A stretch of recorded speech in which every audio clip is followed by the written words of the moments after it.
on your dial right now. They see stories every play, every time we're Rob Brown breaking it all down. Yeah. SEC Sidelines Sports on my mind. Rob Brown calling game time, highlight shine, executive mind. Brendan Martin keeping Rob in line. Like, subscribe, share it, tell everyone. Sideline Sports, y'all come back real soon. Same place, same time, same tune.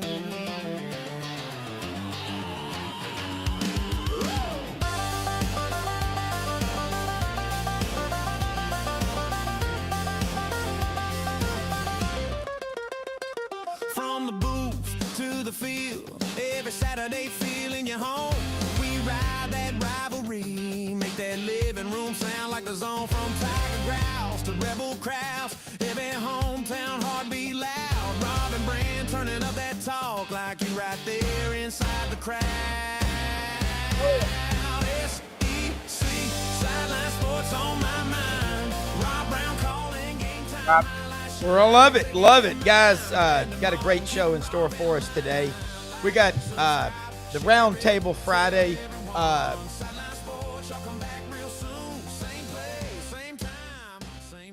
Brendan, you were getting better on the guitar every time. I love it. Got a great show today, though. Rob Brown in Memphis, Brendan Martin down in Ocala, Marion County, Florida. We are going to be talking with Roman Harper, SEC Network, ESPN, SEC Nation. Roman's everywhere. A proud native son of Prattville, Alabama. Y'all know him. We love him. He'll be on with us about a quarter after. Doug Dean with us. Frank Duffy on special assignment down in Palm Beach. Say hello to the Donald at Mar-a-Lago where you're hanging out, wherever. But we've also got Kyle Odell. Kyle going to be a great guest. Worked in the office of recruiting at Alabama when he was a student assistant there with Nick Saban. Also did player evaluation for a while with the San Francisco 49ers. So a native of Oxford, Alabama. And later in the show, we'll have Brad Bellamy, Landers Ford, to tell you some great stuff going on out there. Looking for a new car, truck, or SUV, get your arse out there and ask for Brad Bellamy. Look, do us a favor. Take a picture with your phone of the QR codes. We are streaming live on 8 channels of Twitter, Facebook, and YouTube. Brendan's right. Just simplify it. Do an Irish request. Hit the smash button. Y'all know what to do. Anything else? No, that's it. Simple. Hey, and by the way, great piece that Buddy and Franz did with Florida's new coach, John Summerall. And Kyle, welcome aboard here to the Friday College Roundtable. I say football. It's football heavy today. Look, they're starting spring practice somewhere. But don't you agree? You know football. Doug knows football. We all think we know football. But the process of trying to get better and find better players and competitive edges never stops. I'm OCD. I wake up every morning. How can I do a better show? Get great guests like you as a start. How you doing? Hey, Rob, appreciate it, man. Yeah, it's right around the corner. Spring's a coming, and everybody's excited, anticipating it. And number one goal is just to get out of there healthy. Don't lose anybody for the whole year in spring. It's always, I think, every coach and fan player's biggest fear. But yeah, I mean, a lot to look forward to, and everybody's trying to get better, like you're saying. And I think now, and when it comes to evaluation, probably harder than ever, just trying to manage the load of transfers, new faces, and figure out what you got. I think, this spring period is pretty critical for everyone. Well, I think a fair comparison would be, and we're going to go to Doug, would be a money manager, a portfolio manager, hedge fund manager. You're buying and selling stocks in there. And if you're going to get rid of one, you better have a better one to buy. You can sit in cash for a while, temporarily. But as David Hager used to tell me in meetings all the time, you'll go broke safely doing that with inflation, taxes, the cost of living, the portal, NIL. They're all issues. Alabama, I got a lot of Alabama friends. The ones I know, they love that place. And they got money, but they ain't going to throw it away at NIL. So evaluation's more critical than ever that I've seen. And Doug, jump in here with us with Kyle Odell, folks. This is going to be a great conversation. And when the Roman gets in here, we're going to have a little state rivalry, Oxford and Prattville. The great Roman Harper. I've come to probably like Roman more than any of the SEC network guys, and I hope they're not tuning in because they won't come on the show now. But Roman's awesome. They will. And good to see you guys, Kyle. And what Kyle is going to help you, Rob, with the demographic, the I don't know, it's not Gen Z, but Gen millennial, perhaps, for Kyle. Get us into that younger demographic, and he really knows ball. That's going to be fun. To Kyle's point, a great A-Day game is one that's injury-free, right? But at the same time, I was, as an Auburn guy, and I think this is true at some other programs, as they're trying to reduce the, shall we say, the margin of error from these evaluations when you have to go in the portal and it's such a speed dating deal, as Golish called it, at Auburn and everywhere, that you just find out in spring, if you're lucky, what do I really have here with some of these kids? So I saw that Golish, the Auburn A-Day game in April, he's going to have a real live game. Now, I'll believe it when I see it, that Byron Brown does not have a orange protective vest on, no live tackling. But I know these coaches have to make hard decisions about, because you got John Sumrall at Florida, came this close to being Auburn head coach. Auburn seems to be pretty happy with what Golish is organizing so far. You got to see real games played. And then, so many coaches, I'm interested to see, can Sarkisian finally make the breakthrough? One of my hot takes, it's a terrible phrase, but it works here. Which of these, I'll give you 7 coaches, you can add to it if you wish. Which of these head coaches break through to win a natty this year? It might be chalk. It might be somebody who's already been doing it, like Ryan Day, or pick your usual. Signetti will have all eyes on him. Lane Kiffin, Dan Lanning. I'm adding Marcus Freeman. I think he may have the horses to have a chance.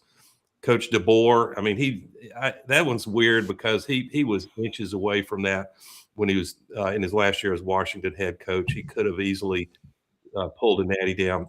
Sarkisian, Mike Elko at A&M. I threw Josh Heupel in. Some people will call that a sleeper, but I need to see what kind of quarterback play they're going to have. But that's one of the narratives I'll be watching this year heading into the fall. Kyle? Yeah. Out of those you just named, I think, for my take, I would say Freeman at Notre Dame. I think they're a giant. I think they're going to be loaded. I mean, they were really this year, if they get into the playoff, I think that they probably make noise. And, the quarterback's coming back he's going to have an entire year under his belt. And if they don't, I guess, botch a extra point snap against A&M in week 2, they probably, at least they're definitely in the playoff and probably win a game or 2. But I think with everything they've got coming back, I think Freeman's just that. He's got the demeanor. I love his demeanor on the sideline. He's always composed, but you can tell he demands a lot out of his guys. He's tough on them. He just, I think he's a really, if I was looking for a head coach, he embodies a lot of what I would be looking for. And I think that it's not if but when for him. Kyle, the only people that I have any love or respect for are people that were tough on me. I got in the bond business. I had a manager came in and had us doing push-ups on the trading floor, cussing, screaming. We had to come in 7 a.m. till 7 p.m, Monday through Friday, 7 a.m. to 1 p.m. on Saturdays, until we were making $25,000 a month. Okay. I wasn't licensed yet. I was studying, but I love that because it's a sense of urgency. You at Alabama, Nick Saban, say what you want about the guy, but he is OCD. Talk about how, and all people say Lou Holtz, would he have made it in today's world? Better believe he would. I think he would. He'd figure it out. Talk about the data. How many players you think are on the board at Alabama right now? Oh, God. Well, just speaking from when I was there and the process that we had in place everything was so process oriented. I mean, no matter what it was, like there is a process. If you have to take 5 steps from one meeting room to the next, there's an exact time you're going to be doing it. There's an exact time you're standing up. There's an exact time you're sitting down. Like it is that regimented. But it's that type of discipline and attention to detail that carries over into performance on Saturdays. And, I think there's so many moving factors now, like we've talked about with portal and NIL that weren't around when I was in the recruiting. When I was working in recruiting, it really, like, my last couple years doing it, which would have been 2011 and 12, that was when you really started seeing, sophomores and maybe even freshmen in high school actually getting offers early. Up until then, if you got an offer as a junior, it was pretty, different. A lot of times it was all the offers are going to seniors, guys who are going to be in college, year after they're done. And so when you're offering guys as freshmen and sophomores, there's no more football really related aspect to that recruiting process from there. It's all just sales and marketing to get them there after you've offered them. And now that's completely changed again. And why I think, staffs have to be so organized and, so spread out, because there's so many different avenues to improve your team. But how do you make sure you're checking all the boxes? How do you make sure you're process oriented and regimented and, making upgrades and where you need them, and not just taking guys for the sake of taking them, like you're saying about buying stocks that, you don't sell something unless you've got something more valuable to buy. Yeah. Rob and Kyle, we had legendary Paul Feinbaum on this roundtable. Was it a couple of weeks ago? Yeah, that was fun. One of the questions I put to Paul, and there's a lot. We'll all have opinions on this. I asked him the provocateur question of the day.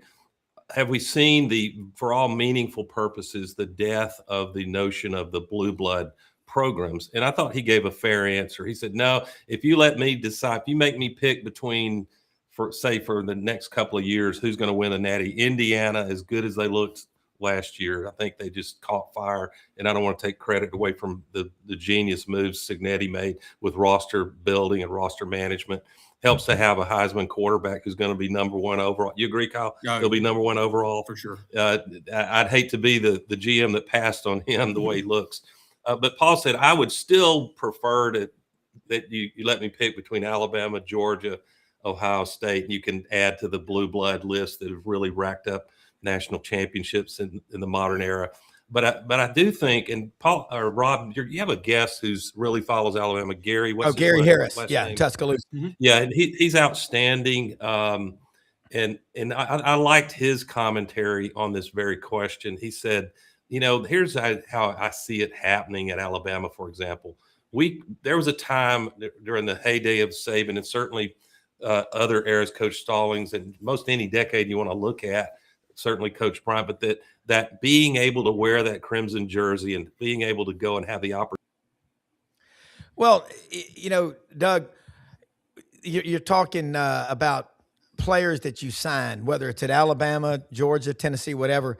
And Kyle Ellis Johnson, former defensive coordinator, he did 2 tours of duty at Alabama, Auburn, South Carolina, Mississippi State. And Doug, we lost you there for a sec, but something Ellis Johnson said really resonates with me. He said it about 3 or 4 weeks ago. So there were 2 kinds of players we signed at Alabama. Those that wanted to live off of the expectations that are Alabama football, the standard. And there were kids that wanted to live up to those expectations. And when you recruit somebody, when you're recruiting somebody, I've had many a coach tell me 2 things about in-home visits. Number one, if a kid tells his mother to shut up or is disrespectful to her, they're out the door. Number 2, I don't care if they're serving deviled hawk eggs, possum innards, and hog jowls. You're asking for seconds. True or false? No, very true. Okay. Yeah, I mean, what you're saying about living up to the expectation or living off of it, I think that is across the board at any level of player evaluation. The number one question you have to answer about guys, especially going college, NFL, now they're coming with money, but when I was doing it, NIL wasn't around. So it's a massive jump to where they're going from no money to more than they could have ever dreamed of. So are they looking to love the game of football or love the lifestyle that the game of football can bring to them? And I think that applies now just another level down, going from high school to college. But you've got to answer that, because I think you're seeing, there's already been examples of guys who've, gotten a truckload of money and have done absolutely nothing with it. Well, I wouldn't say Gremlin's Arch got me Manning there, is Rob. that. Yeah, I wouldn't say Arch Manning is that kid, but he's gotten a ton of money, and he's got a long way to go. He's going to need 25, 30 starts minimum to get in the NFL. Doug? Well, the Wi-Fi gremlins got. So the point I was making, and I'll be concise, and you guys can react. That Gary was saying that Alabama will still, it might be 20 or 30% of their signees. There'll still be a core that is highly motivated, obviously by NIL if they're good enough, and they will be if they're going to Alabama. But they are close secondarily. They still are proud and have great motivation to be at Alabama because of the tradition, the championships. But it's not the 70% will come to any given blue blood program strictly because of pride and tradition. It's semi-professional now, right, Kyle?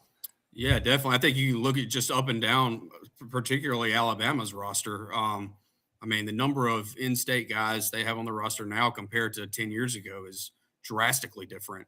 And as Alabama, born and bred on the Iron Bowl and raised in the state, it kind of sucks to a degree, because you want guys who, grew up living and dying on the Iron Bowl just like you did. But a lot of guys, you've got 15 guys from California, they may never even watched an Iron Bowl, but at the same time, you're trying to get the most talented roster. So there's a balance there that you want to find. But at the end of the day, I think, each staff's going to rest on their own laurels of what they think is going to make their team the best. But, I can see as a fan, you want guys who value that tradition and, want to be at a place. But I definitely think that's becoming more and more rare the further we get into this era.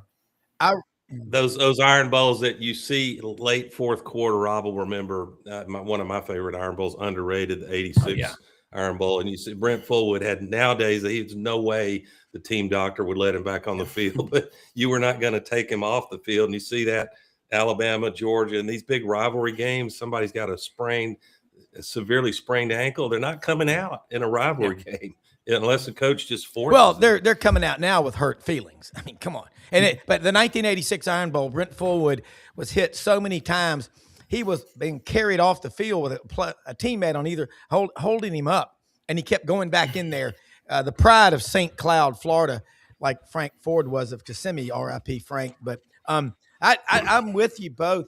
And when Roman gets in here, he talked about last week at the combines. These are job interviews. And I go back to the 2013, right before the Iron Bowl, like on Thursday or Friday, Birmingham News had a great story about how both Auburn and Alabama had players from between 15 and 20 different states back then. So right when you were in that recruiting office, that was going on. Used to be, you couldn't, if you were an in-state kid or from the periphery, Georgia, Mississippi, Florida, Panhandle, LA, Tennessee, you couldn't go to Auburn or Alabama and quit either because everybody would know, oh, you quit. You're from California, you can just go back and disappear. Now, it is different. Kyle, before Roman joins us, how would you build the culture right now? I'm tired of people saying you can't coach tough. I think kids tells them that you love them and care more about them if you're tough on them. Yeah, I think you have to. If you there's no accountability, no demand to strive to be perfect or get better every day, then you're never gonna be more than mediocre, or you're never any of the goals you talk about reaching in terms of national championship or those type of things are all it's just fluff and smoke and mirrors if you're not committed to it every day. It's hard to recreate what Saban kind of put in place there, but it's hard to do it in terms of just the demands it takes to, regiment and be that discipline, from top down, day in and day out. But the principles of doing it really aren't that hard. It's demanding everybody hold up their end of the bargain. And if you don't, you're out, and I think that it just, I wish I really knew like how much leeway there, like with we're paying so-and-so this amount of money if he's 5 minutes late to a meeting, probably doesn't get handled like it did, 5, 6, 7 years ago. And Rob, you'll remember there were the Junction boys of, I guess, was that mostly Texas A&M fame, maybe Alabama also, practices, and then the bubble practices at Auburn under Coach Dye. The practices you'd get charged with assault, with battery now as a coach if you try to run those practices. But Coach Dye famously brought his freshmen in, and he was going to really scrimmage them hard to make a point, to welcome them to Auburn. And his line he yelled at them was, because they were all, it was just one off tackle run after another. And he said, jaw to jaw, shoulder to shoulder, we're going to see what your mama put in you. Well, like a good Georgia boy would say, what your mama put in you. Can I rely on you in the fourth quarter? I saw a coach one time in practice. Coach Bud Casey grabbed George Peoples out of Tampa Catholic, running back for Auburn, number 22, grabbed him by his face mask, by his helmet, and smashed it into his head, and blood went everywhere. I was at the practice. You could go to practice back then. He goes, God, can't say on the air, that's how you hit somebody in the Southeastern Conference. He said, you don't hug them, you don't kiss them, you knock the hell out of them. And I think, and when Roman gets on here, he just texted me. He's getting his iPad warmed up now, taking kids to school, carpool. He goes from an 11-year NFL career. He is Super Bowl, 2 Super Bowls. He's in the carpool line. Don't have your cell phone out, because that is an arrestable offense. Brendan will tell you about that. And by the way, he had a nice career at Alabama. Yeah, 5-year career there. I think this is a cool discussion. I got to ask you too, Kyle, when you look around roster management, general managers, we have a guest, Dave Bartu. Look him up, College Football Metrics. College Football Metrics, he does staffing for NFL and college teams. He also makes the Lights Out gummies. They're incredible. Hempforpros.com, plugging them in there, one of our sponsors. If you were to sit down and be interviewed for a GM position today at an SEC school, what are the top 3 objectives you would have on your list? I think, one, you've got to really understand the coaching staff you're working with. I think you can't just look at players all the same in terms of no matter what their skill set is. Each position's got a defined role of what you're looking for that position, whether it's a 3-4, 4-3 defense, whether you're running a gap scheme or a zone scheme run game. The guards in a gap scheme and a zone scheme are going to be completely different. And, centers are different. You have to have defined roles for every position. And then you have to find players who may be a 3-star, but this guy would be a 4 or 5-star in our system for what we would ask him to do. So you have to have clear plans for every player you're going to look at. And then I think from there, you've got an objective would be, you really have to, field a recruiting staff, a staff that can cover every base you need to in terms of visibility, in terms of evaluation, and have a very established process of from a first look to a guy to a final evaluation. All right, how many coaches are viewing him in between then? How many recruiting staff personnel? How many times have we seen the guy live? There's just all kind of information, and then not even to mention, you've got to do relentless character background work on each guy that you're thinking about bringing into your building. Yeah. I would think that process never, ever stops. And you've got to keep up with trends, just like 200-day moving averages in the stock market. Doug? I want to not let the show get away from us without expressing sympathy and prayers for the family and friends of Coach Lou Holtz. Yep.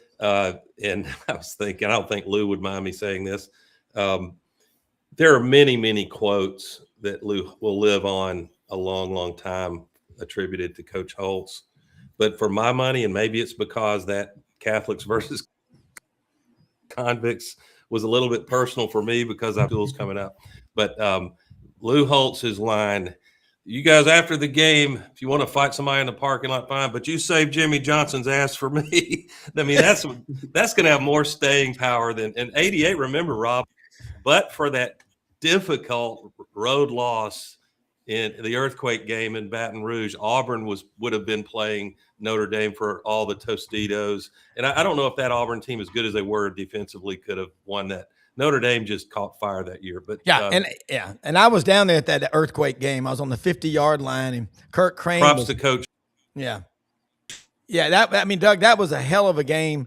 And David Woodley, Tommy Hodson, the quarterback, is still, I don't think he's paid for a meal or a drink in the state of Louisiana in the last 38 years. Roman Harper is on with us now. Let's bring in Roman, and he is over in Roman. You're in Charlotte.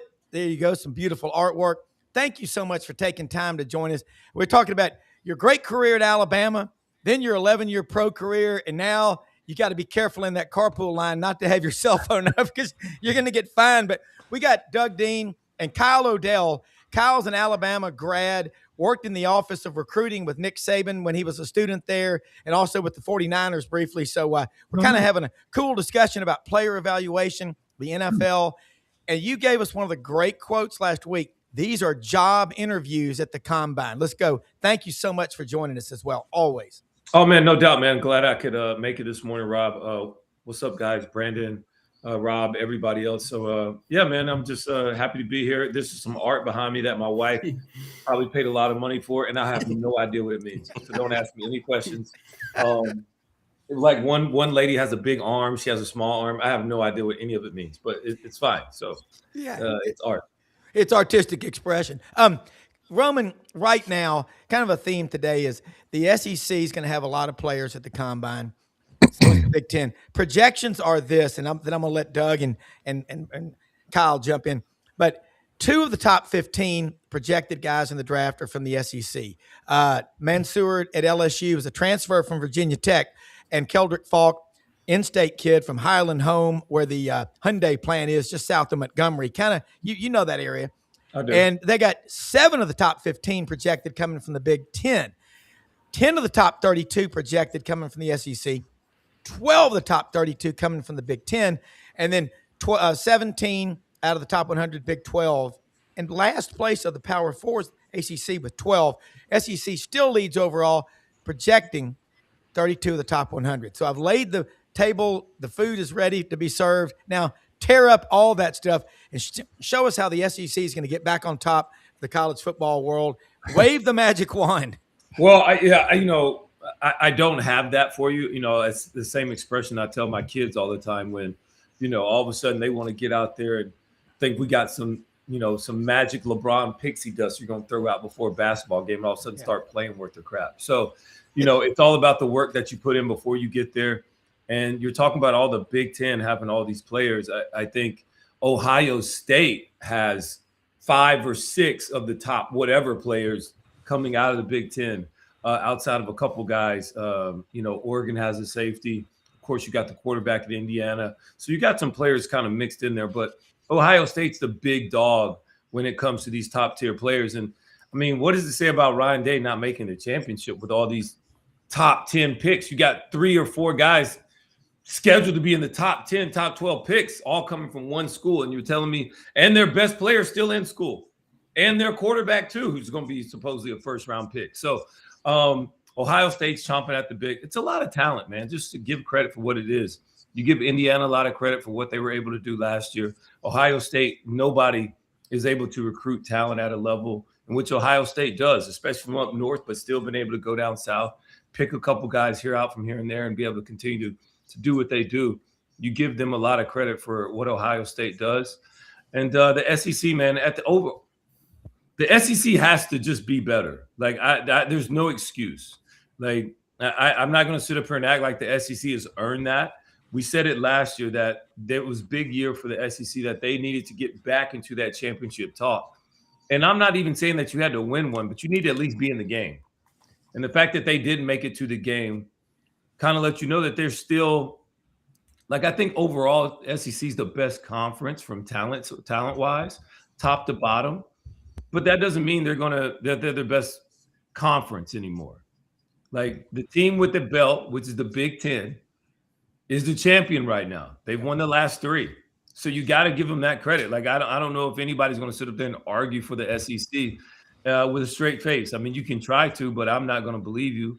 You know, Michigan won it, even though since Michigan has won that thing, all they've done is crumble, and everything's they were a house of cards waiting to be blown down. You just didn't know how scary it was behind closed doors in that Michigan. And Michigan fans, you can never take the title from them. They don't care. They don't care. You can bring up whatever you want. It don't matter to them. They're like, we got our title. We don't care. And you got Ohio State, of course, and then Indiana last year, which is a magical season. It'll be interesting to see who does what. Texas this year is going to have a lot of people picking them, and I understand why. Manning's coming back. They bring in some other weapons, and Texas seems like they're loading up for a big year.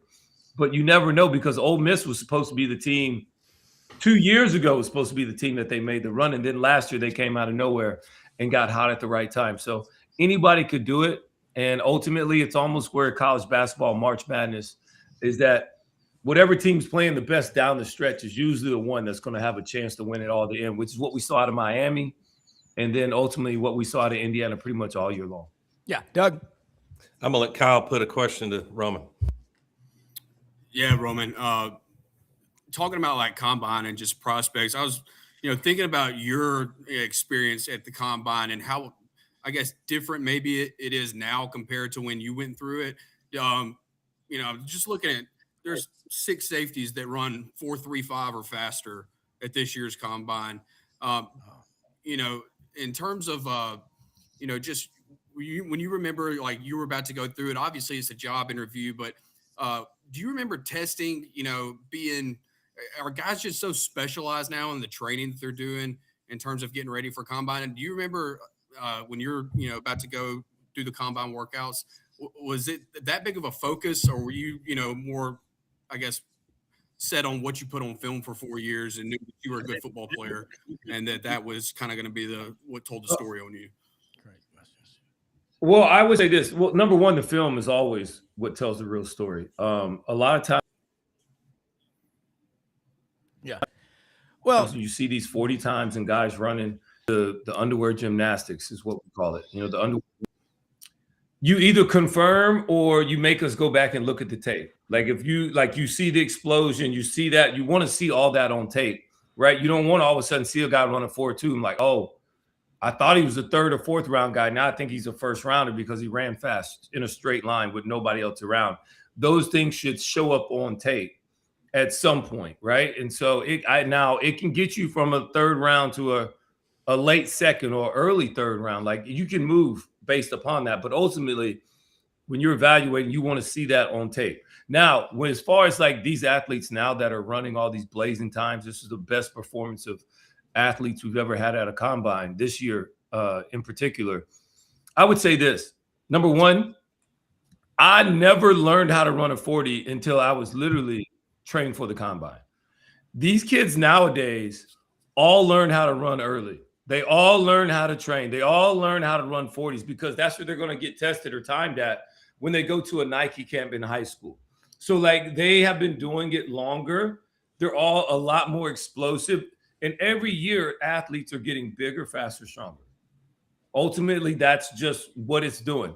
I look back at, the guys before me, like, the old heads before me. I mean, guys are smoking Black and Milds in the locker room. Like that was the thing. Then you look back at my dad's age, they were drinking beers right after practice in the ice tub. So it's like, and before that, they were smoking cigarettes at halftime on the sidelines. So yes, like the game has continued to progress. We've gotten healthier. Guys have gotten bigger, faster, more explosive. They understand that. And that's why it's such a violent game at times. But, it's a lot of guys that can run fast, but ultimately, like the Sonny Styles kids. Like I think he's a really good player. But he didn't look like that on tape. Well, and Roman, you're talking about it's like the ACT now. Kids start taking that in 7th grade and come back with us, but you froze up there for a second. But he didn't look like he was going to stay. I thought he was a good player, but I didn't. Sometimes you just have rare skills and guys are able to Yeah, Doug, jump in here with Roman Harper, SEC Network. Great discussion on the combine and how the SEC can get back on top. Sounds like got to do a better job of development and coaching. One, and to Kyle and Roman's point, one of Coach Dye's legendary defensive assistants gave me a lesson which I deserved. I was the coach. Do you think we're going to start signing more big and physical linebackers? And he said, "Well, that's fine. Those metrics are great, Doug. But I always wanted to sign a serious football player, a ball player. Like they just have a nose for the ball. They play violent. They may not have the same measurables, but in college, maybe you can do some of that." Roman, when we were having technical difficulties a week ago, I wanted to ask you, you talked about how do you learn mental toughness, physical toughness, resilience, and you mentioned your mom and people influential early in your life. Certainly, you're always going to have great coaching when you go to Alabama, and not to mention the NFL. But I wanted to ask you to tell us, because I think high school players face a unique challenge getting an opportunity now because the portal, like production, being able to see it and hire it, go get it, is maybe more valuable than a high school senior that wants 7-figure NIL. But talk about the coaching you got from the great Bill Clark, who I have enormous respect for, Bill Clark, and how influential that was in your development, if you're still with us, Roman. Yeah. Well, and I think that is a great question about development, and it starts at such a young age, Doug. I mean, if you don't get it, it's harder to teach it when a guy's been playing football for 10 years. I mean, if you develop a lot of bad habits just because you were the biggest, the fastest, or the strongest kid on your team. I mean, that seems to me, and Kyle, you saw it in the evaluation at Alabama every day for the whole time you were there, and it works.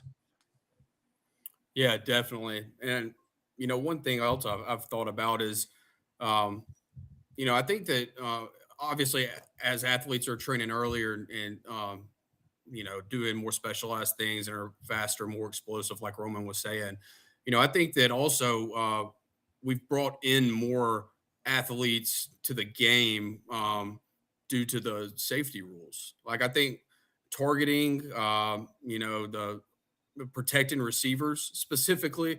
I think there's a lot of guys now, athletes that were on a basketball court and probably, a 6'3" or 6'4" big guy on their high school team, really good basketball player that wouldn't have played football because they didn't want to get their head taken off over the middle back when Roman was playing, that I think now aren't afraid to go out and play football. And so I think there's a lot more athletes, specifically at skill positions, a lot more guys in the game now because football now it's just not, back, 10 years ago, 15 years ago, it was such a emphasis on physical, mental toughness and violence. Yeah. Well, how you won a football game. Yeah. Well, and I think too, you start looking at kids have a good freshman year, a few good games as a freshman. Sophomore year, they call it a sophomore slump. I just think, how can you make a first impression? Then the third year, these kids, a lot of them play 3 or 4 games, and their handlers are telling them, slow down, come up with turf toe or something. So look, if you've got the all-time rushing record or receiving record or passing record at a school, it's probably never going to be broken. That's just where we are. And I think that part of it right there, it's development. I mean, and Dave Bartu talks about it so much. 25 to 30 starts at a minimum is what you need to make it in the NFL. And because you look at these guys, Mac Jones had 13 or 14 starts at Alabama, and he started off with success with the Patriots, and now he's been up and down. Anthony Richardson, the number 4 pick. Oh yeah, all the measurables were good, but it's all hat and no cattle. Okay. Yeah. Yet you could run and do all that stuff in compression shorts and compression t-shirts. It's like the 7-on-7 camps, pajama football. How many tough, hard-nosed, how many Barrett Joneses do we have on the offensive line, say at Alabama or Florida or Georgia right now? Yeah. Barrett. I know Barrett. Yeah. I mean, not many people can raise their hand and have 3 national championship rings on one hand. 3 out of 4. Meatloaf said 2 out of 3 ain't bad. 3 out of 4 is even better. Hard to believe. Where's Barrett Jones? Is there any kid of that character? It's hard to find those nowadays. And just not even what he brought on the field from. I mean, Barrett was such a smart football player and so versatile. He played, I think, literally every position on the offensive line at some point during his Alabama career. But just from an intangible, like that's when you're talking about culture and leadership, those are the kind of guys you have to have. You have to have players have to, at the end of the day, players are the ones that have to drive the culture. And so you've got to have guys like a Barrett Jones, Jonathan Allen, in my experience, is probably one of the best too, of just demanding the best from everyone around you. And, if you don't have players leading that, and particularly your best players leading it, then you're going to be always swimming upstream from a culture standpoint. Doug. Pivoting a little to a topic that's going to be right smack in front of us, guys, in a matter of weeks. And it's already making all the podcast rounds. Have we just skipped March Madness? It feels like, unless you're in a true basketball state, which Alabama used to be, and Auburn will have to restore that. Coach Oates is doing his part, but the Texas is going to get a lot of the play as far as picking them to win a natty. But trouble on the schedule a little bit potentially. September 12th, Ohio State game. They get them in Austin. At Tennessee should be a win, but man, Neyland Stadium, weird things can happen. Georgia almost found out last year, except they were the beneficiary of a muffed late field goal by the Vols. Oklahoma game in Dallas, and then by mid-October, October 17th, they host Florida and Ole Miss back-to-back. Ole Miss especially, but I'm not even counting out Florida. Summerall might have them rolling by then. Then the game that's going to people will really look forward to watching, since it's in Baton Rouge. Sark goes to Baton Rouge to face Lane Kiffin. And I would predict by that point, it could very well be that the winner of that game is sitting pretty for the playoff selection. Yeah, and LSU is still just licking their chops to return the favor of that sauna bath locker room at the 2019 LSU visit to Austin. They won in a shootout in that maybe greatest season ever in college football with Brady. Joe Burrow at quarterback, Joe Brady passing game coordinator. Sark's got to prove it to me, though, Rob. I'm not saying he won't. I think he's an outstanding coach. But the hardest thing, arguably, is getting over that initial hump to win a natty. Well, he does underperform his talent every year. And Kyle, Arch Manning, the name is powerful, but right now, if you're picking the top quarterbacks in the SEC, I know this is kind of putting you on the spot, but where would you rank him going into the 26th season? It's hard because you're thinking about what from what you've seen from Arch to this point. It's hard to. I would say I'd probably put him around 5 based on what you've seen. But I really do expect him to be better. Sark's whole system last year just looked watered down to a degree, and I really felt like I could put my thumb on why. Sark has always been so extravagant with pre-snap motions, misdirection, smoke mirrors, and it seemed like there was just very little of any of that last year in that offense. Arch never looked comfortable from a timing perspective. His rhythm, his footwork, just everything just looked a tick off. So I think it's going to be real interesting to see, how they look. What'd you say? September 12th, they have Ohio State at home. Yeah. Correct. If they go 9-3 again and drop that one and miss the playoff again, like they're gonna be all over themselves. Like they would get rid of that game right now if they could. What you were seeing, I'm sorry, finish your point, Cal. No, I'm just saying, but based on the system they're in and what we see from guys last year, I think I would take Gunnar Stockton at Georgia. and based on what they're running, he does what they ask him to do extremely well. There's a lot of unknowns. I mean, Byron Brown has killed it with Golish at South Florida, and I have a hard time believing he's not going to be able to step in and recreate a lot of what they've been able to do. And that offense in general just stresses a defense for 60 minutes. So, I mean, and again, a guy that's played a lot of football. Trinidad, you got him top 5? For sure, probably one. Yeah. And the one on that one I have to watch with curiosity is how much was Lane Kiffin the driver in Trinidad's unbelievable year at some level, but I don't think that means he just has a drop-off year and looks terrible. But I think after you get past those 4 or 5-ish quarterbacks, it's not necessarily the strongest QB year. No. At least as we sit in March. That may look completely different by September. Yeah, and one thing, we'll go back to Roman. One thing people don't talk about, Texas had to replace 4 starting offensive linemen last year. Roman back on with us right now.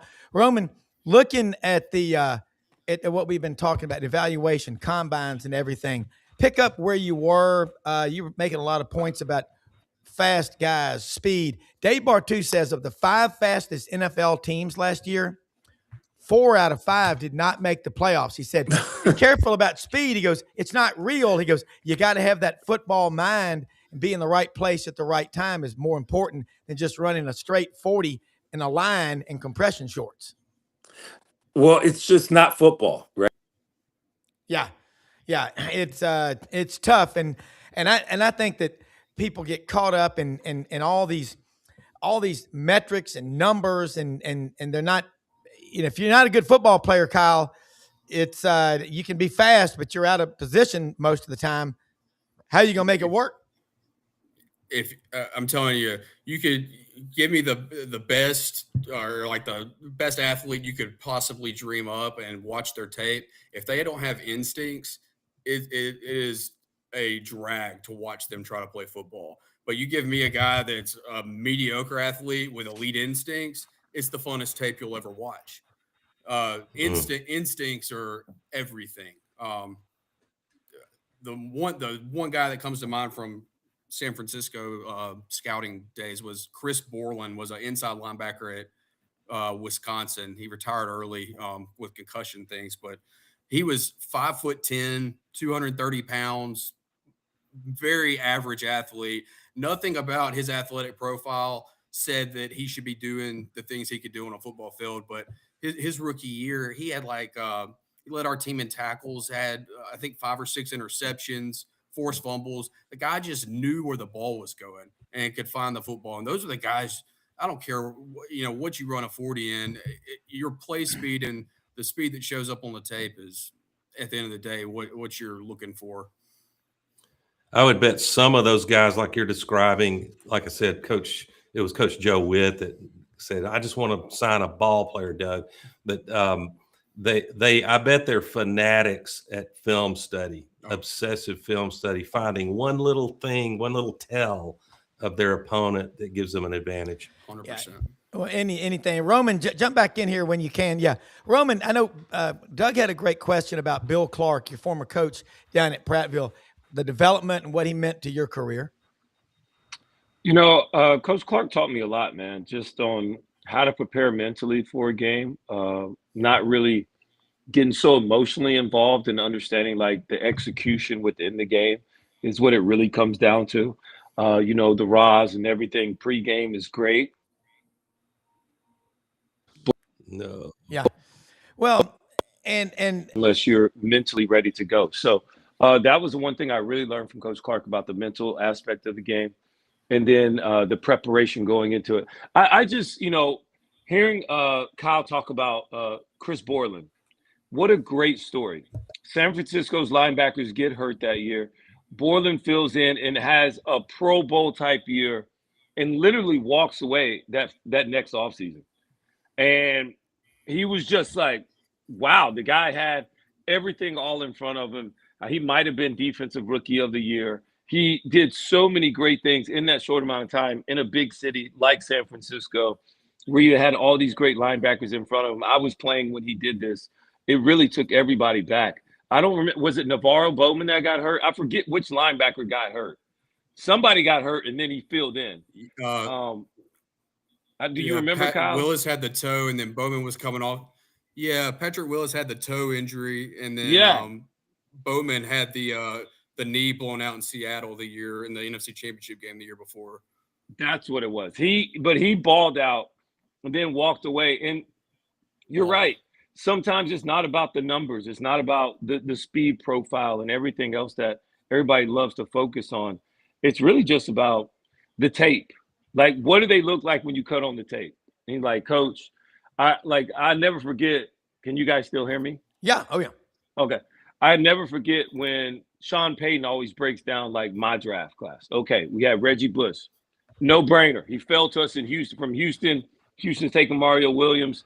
We're taking the best player in the draft. Reggie Bush is coming to us. Reggie doesn't want to come to New Orleans, but it don't matter. We're drafting him. Second round, they trade back. They pick up me. All right. They're like, all right, Roman Harper. He checks all the boxes, you know.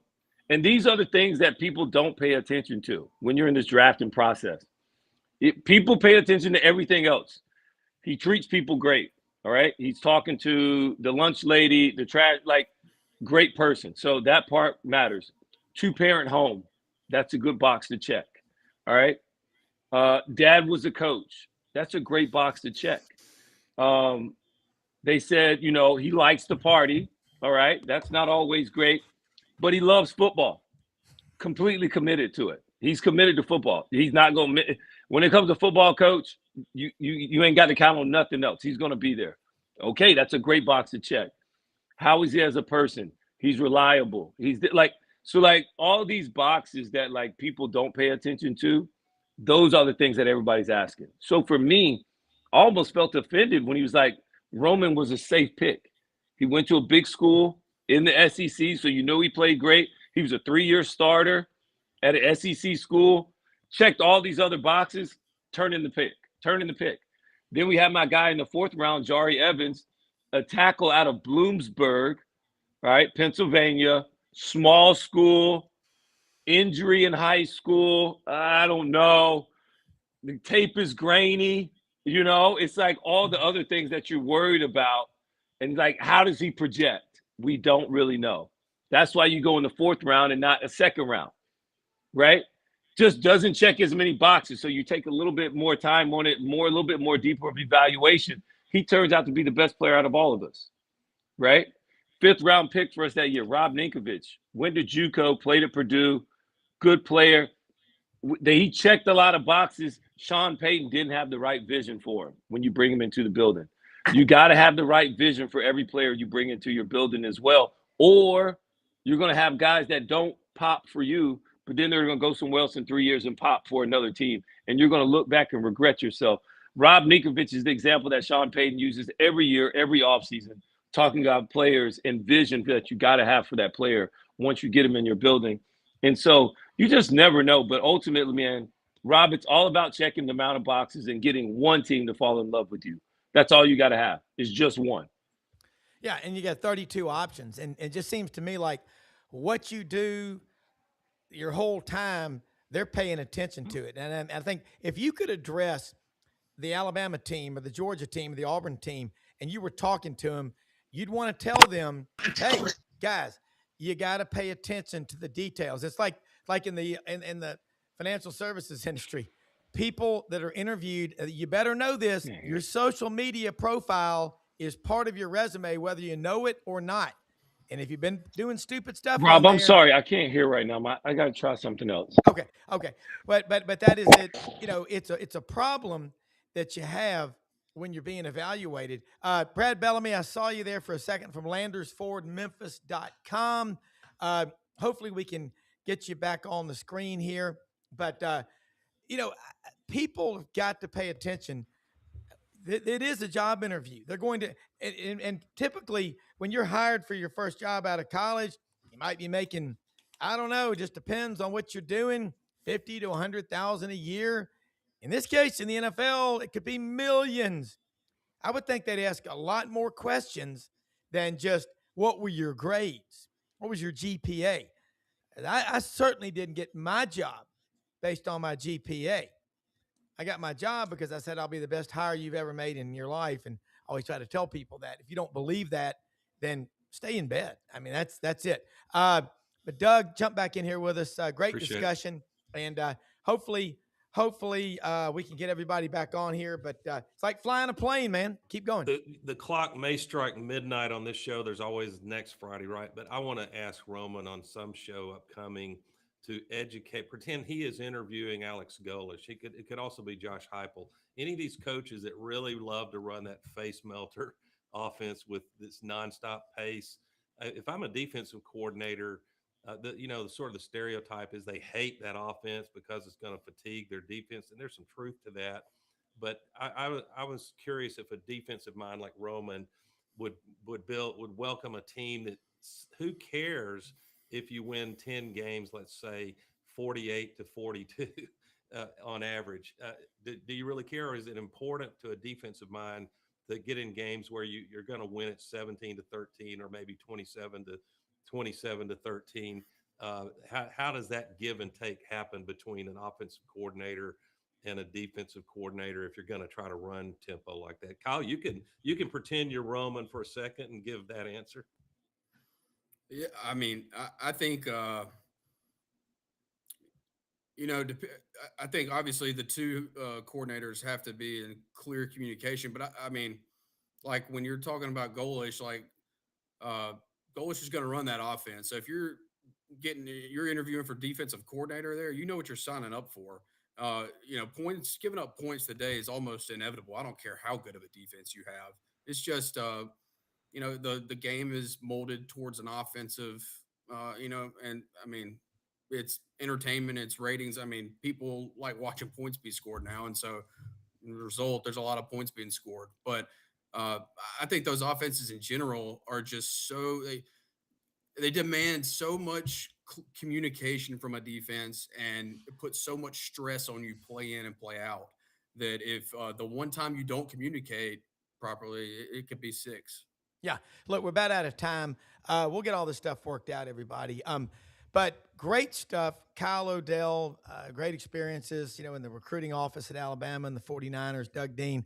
Frank Duffy on special assignment this week down in Palm Beach. But I want to say, again, thanks to all of our great sponsors like LandersFordMemphis.com, Poplar and Houston Levy, where Germantown and Collierville come together. As for Brad Bellamy, we'll get him back on hopefully Monday morning. But bottom line is this: if you need a new car, truck, or SUV, give Brad a call. Simplify it. They're also at I-240 in Mount Moriah in East Memphis, the iconic location, the old Dobbs location. They're there now. People like Kenny Myers at Landers, great people. They've been there a long time. And right down the street from Hewlett and Dunn Boot and Clothing Company on the historic square. Hewlett and Dunn, over 7,000 pairs of men's and women's boots. Barber, Filson, STS, Devil Dog Jeans. They've got the luggage. They got everything that you are looking for, and they're open every day of the week except Sunday. HewlettandDunn.com. In My Town Roofing. Don't wait till your roof caves in. Get your roof replaced now. MyTownRoofing.com.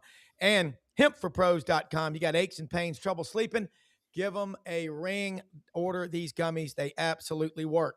And we will see you Monday. Have a great weekend. Most often we see the face of Christ in the least among us. For executive producer Brendan Martin, I'm Rob Brown. Thanks for watching.